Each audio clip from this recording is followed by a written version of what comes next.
We know from the devlogs to the newest Breachers Alpha 1.5 update that a couple of pistols underwent some change. We were told that the Cyclone has a recoil change and the Spectral has a damage change. I was excited that the Spectral was getting some love, so I reached out to Xavier DeCoaster, the developer who announced the update, and he told me there's more than just damage changes, and that I should try the changes out myself. Shortly after, Finn2 from Nightmare Clan and I hopped on to the new update to find the pistol changes. The first thing I did was test to see if there was less recoil with the Spectral.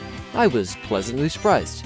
From what I found, the recoil of the Spectral had reduced when firing at its fastest fire rate. While looking at what it used to be, the heights of the fastest fire rate seem similar, but the new recoil seems more evenly spread. Now, this could be because I've been improving at the game, but from what I could tell, the Spectral seemed more stable than before. Either way, it still remains the most stable weapon in the game. After that, we moved on to the damage. The Spectral's new damage in close quarters combat is 19 damage to the limb, 22 damage to the chest, and 77 damage to the head. That's a change from 17 damage to the limb, 20 damage to the chest, and 60 damage from the head. While shooting through a wall, it does 10 damage to the limb, 11 damage to the chest, and 39 damage to the head. That's a change from 9 damage to the limb, 10 damage to the chest, and 30 damage to the head. When firing the gun at longer ranges, you will do 18 damage to the limb, 20 damage to the chest, or 70 damage to the head.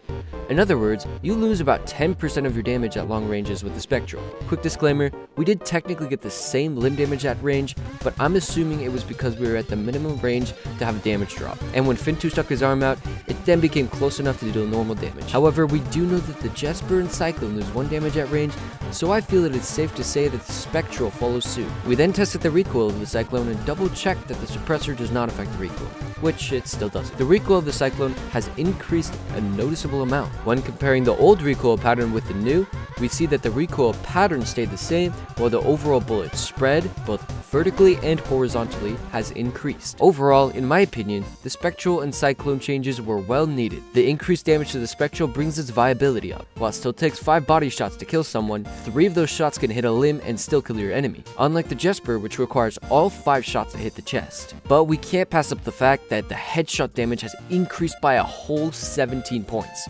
That's a lot of damage. It is also of note that if you body shot and headshot someone, it will literally bring them down to 1 HP, so anything could kill them. This makes the Spectral better for revolters because of the trip mines and shock fields that deal small amounts of damage to make up the difference to kill your enemy. As far as the Cyclone getting nerfed, I do feel it was pretty necessary. The Cyclone has more damage than the SMGs with less cost. It's expected to see your shots go a little bit more wild with stats like those. It is, however, despite the nerf, still a top pistol choice. Thanks for watching. If you're new to the channel, I've been making gun stats videos on all the guns in the game.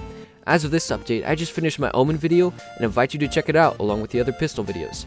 I appreciate your comments and support. Take care. Nice shout out my Twitch. Go for it. 100%. F2NTO. It's like Finto but with a 2 instead. Follow it. So I do scrimcasts there. Go check it out.